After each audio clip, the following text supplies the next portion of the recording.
ಒಂದು ಶಿಕ್ಷಣ, ಎರಡನೇದು ಸಂಘಟನೆ, ಮೂರನೇದು ಹೋರಾಟ.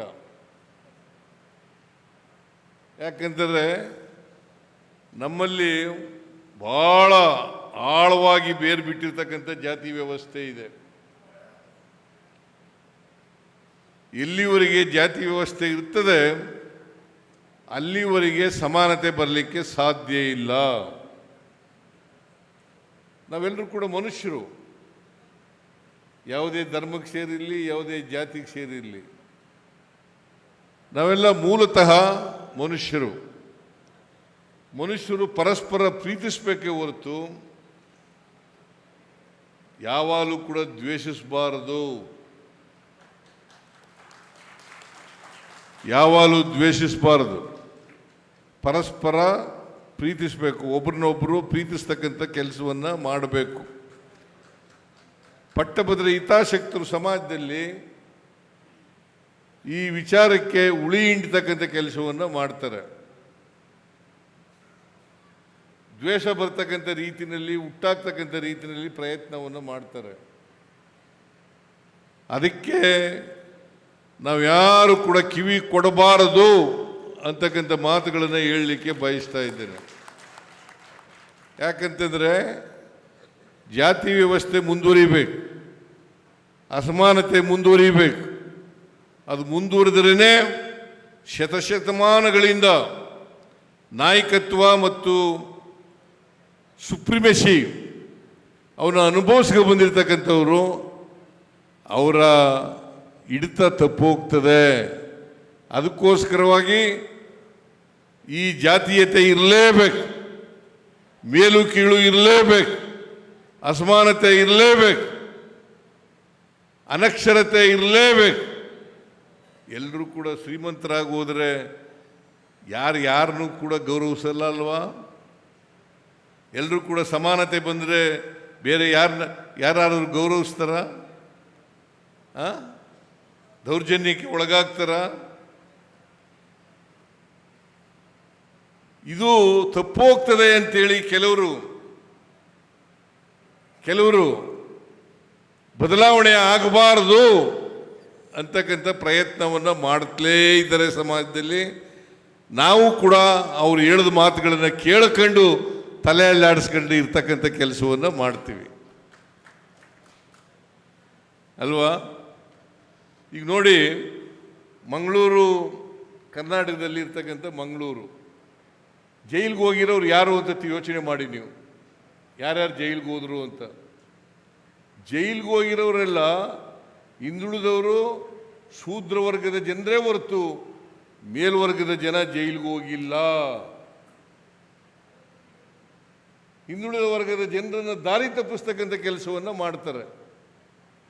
ದೇವರ ಹೆಸರಿನಲ್ಲಿ, ಧರ್ಮದ ಹೆಸರಿನಲ್ಲಿ, ಜಾತಿ ಹೆಸರಿನಲ್ಲಿ ಸಮಾಜವನ್ನು ಒಡಿತಕ್ಕಂಥ, ದಾರಿ ತಪ್ಪಿಸ್ತಕ್ಕಂಥ ಕೆಲಸವನ್ನು, ಪ್ರಯತ್ನವನ್ನು ಮಾಡ್ತಾರೆ. ನಾವು ಅದಕ್ಕೆ ಮಾರೋಗ್ಬಿಡ್ತೀವಿ.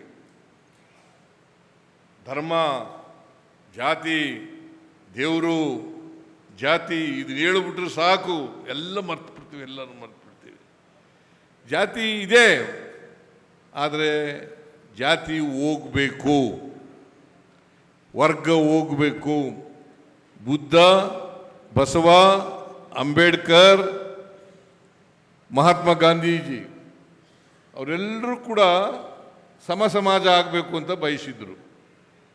ಸಮಾಜ ಆಗಬೇಕು,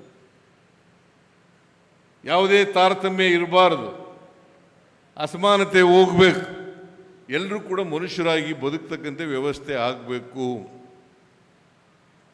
ಇದನ್ನು ಬುದ್ಧರು ಹೇಳಿದ್ದ, ಬಸವಣ್ಣವರು 12ನೇ ಶತಮಾನದಲ್ಲಿ ಹೇಳಿದ್ರು, ಅಂಬೇಡ್ಕರ್ ಸಂವಿಧಾನವನ್ನೇ ಕೊಟ್ಟರು, ಗಾಂಧೀಜಿಯವರು ಕೂಡ ಹೇಳಿದರು. ಆದರೆ ಹೋಗಲಿಲ್ಲ. ಜಾತಿ ಹೋಗಿದೆಯಾ? ಇಷ್ಟು ವರ್ಷ ಸ್ವಾತಂತ್ರ್ಯ ಬಂದು 78 ವರ್ಷ ಆದರೂ ಕೂಡ ಜಾತಿ ಹೋಗಿಲ್ಲ. ಯಾಕಂತಂದರೆ ಭಾಳ ಆಳವಾಗಿ ಬೇರು ಬಿಟ್ಬಿಟ್ಟಿದೆ ನಮ್ಮ ಜಾತಿ ವ್ಯವಸ್ಥೆ. ನಮ್ಮ ಜಾತಿ ವ್ಯವಸ್ಥೆ ಇದೆಯಲ್ಲ, ನಮ್ಮದು ಭಾರತೀಯ ಜಾತಿ ವ್ಯವಸ್ಥೆ ಇದೆಯಲ್ಲ, ಅದಕ್ಕೆ ಚಲನೆ ಇಲ್ಲ. ಯಾವ ಸಾಮಾಜಿಕ ವ್ಯವಸ್ಥೆಯಲ್ಲಿ ಚಲನೆ ಇರಲ್ಲ ಅಲ್ಲಿ ಬದಲಾವಣೆ ಆಗಲ್ಲ. ಆರ್ಥಿಕವಾಗಿ ಬದಲಾವಣೆ ಆಗಲ್ಲ, ಸಾಮಾಜಿಕವಾಗಿ ಬದಲಾವಣೆ ಆಗಲ್ಲ, ರಾಜಕೀಯವಾಗಿ ಬದಲಾವಣೆ ಆಗಲ್ಲ. ಇದನ್ನು ನಾವು ಅನೇಕ ವರ್ಷಗಳಿಂದ ಸ್ವಾತಂತ್ರ್ಯ ಬಂದ ಮೇಲೂ ಕೂಡ ನೋಡ್ತಾ ಇದ್ದೀವಿ, ಅದಕ್ಕಿಂತ ಹಿಂದೆನೂ ಕೂಡ ನೋಡ್ತಾ ಇದ್ದೀವಿ. ನಾನು ಅದಕ್ಕೆ ಒಂದು ನನ್ನ ಅನುಭವದ ಒಂದು ಉದಾಹರಣೆಯನ್ನು ಹೇಳ್ತಾ ಇದ್ದೀನಿ. ನಾನು ಓದುವಾಗ ಊರಿಗೆ ಹೋದಾಗ ದನ ಕರುಗಳಿಗೆ ನೀರು ಕುಡಿಸೋದು, ಎಮ್ಮೆಗಳಿಗೆ, ಕುರಿಗಳಿಗೆ, ಮೇಕೆಗಳಿಗೆ ನೀರು ಕುಡಿಸೋದು ಮಾಡ್ತಿದ್ದೆ.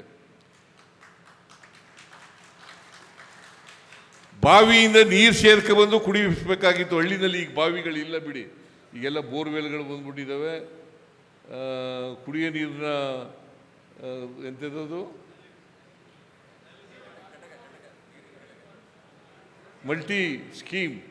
Multi village scheme ಬಂದ್ಬಿಟ್ಟಿದ್ದಾವೆ.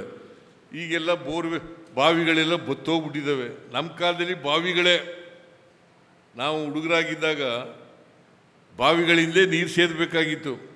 ನಾನು ನೀರು ಸೇದಕ್ಕೆ ಹೋಗ್ತಿದ್ದೆ ಬಾವಿಗೆ. ನಮ್ಮ ಬಾವಿನಲ್ಲಿ ಈ ಸೆತ್ತೆ ಎಲ್ಲ, ನಿಮ್ಮ ಕಡೆ ಏನಂತೀರಿ ಸೆತ್ತೆಗೆ? ಕಸ ಗುಬ್ಬಚ್ಚಿಗಳೆಲ್ಲ ಗೂಡು ಕಟ್ಕೊಂಡಿರೋವು ಅಲ್ಲಿ. ಆ ಗುಬ್ಬಚ್ಚಿಗಳು ಗೂಡಿನ ಕಸ ಎಲ್ಲ ಸೇರ್ಕೊಂಡು ಆ ಕಸ ಎಲ್ಲ ನೀರನ್ನು ಮುಚ್ಕೊಬಿಡೋದು. ನಾನು ನೀರು ಸೇದಕ್ಕೆ ಹೋದಾಗ ಆ ಕಸ ಎಲ್ಲ ದೂರ ಹೋಗಲಿ ಅಂತೇಳಿ ಮೇಲೆ ಕೆಳಗೆ ಮಾಡಿ ಆಮೇಲೆ ನೀರು ತಗೊಳ್ವೆ.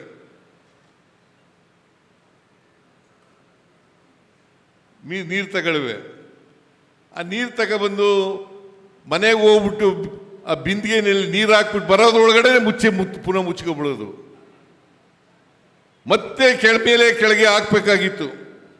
ಬಹುಶಃ ಹೆಣ್ಮಕ್ಳಿಗೆಲ್ಲ, ಈಗಿನ ಹೆಣ್ಮಕ್ಳಿಗೇನು ಗೊತ್ತಿಲ್ಲ, ಇಂದಿನ ಹಳೆ ವಯಸ್ಸಾಗಿರ್ತಕ್ಕಂಥವ್ರಿಗೆ, ನೀರು ಸೇದಿ ಗೊತ್ತಿರ್ತಕ್ಕಂಥವ್ರಿಗೆ ಗೊತ್ತಿದೆ.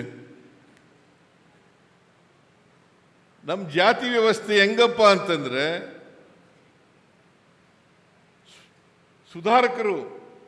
ಸಮಾಜ ಸುಧಾರಕರು ಜಾತಿ ವ್ಯವಸ್ಥೆ ಹೋಗ್ಬೇಕು ಅಂತ ಪ್ರಯತ್ನ ಮಾಡ್ತಿದ್ರಲ್ಲ, ಅವ್ರು ಮಾಡುವಾಗ ಸ್ವಲ್ಪ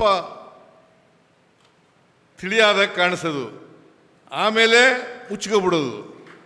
ಈ ಜಾತಿ ವ್ಯವಸ್ಥೆ ಹಿಂಗೆ ಮುಚ್ಚಿಕೊಳ್ತಕ್ಕಂಥ ವ್ಯವಸ್ಥೆ ಆಗ್ತದೆ. ಏನ್ರಿ ಎಚ್ ಕೆ ಪಾಟೀಲ್ರೆ, ನೀವು ನೀರು ಸೇದಿದ್ದೀರಾ? ಗೊತ್ತಿಲ್ಲ ನಿಮಗೆ. ನಾನು ನೀರು ಸೇದಿದ್ದೀನಿ. ನೀನು ನೀರು ಸೇದಿದ್ಯಾ ಕೋನ್ ರೆಡ್ಡಿ? ಹಾಂ, ಇದು ಸತ್ಯ.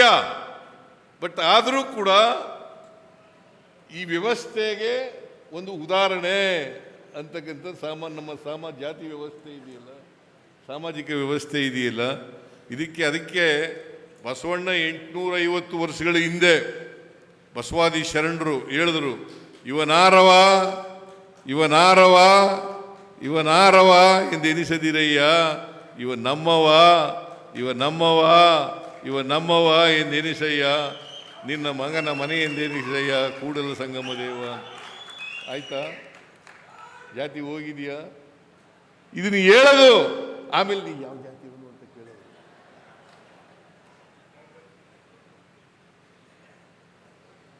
ನೀ ಯಾವ ಜಾತಿಯವನು ಅಂತ ಕೇಳೋದು. ಅದಕ್ಕೆ ಜಾತಿ ಹೋಗ್ಬೇಕಾದ್ರೆ ಸಾಮಾಜಿಕ ಆರ್ಥಿಕ ಶಕ್ತಿಯನ್ನು ತುಂಬಬೇಕು ಪ್ರತಿ ಜಾತಿಗಳಿಗೂ.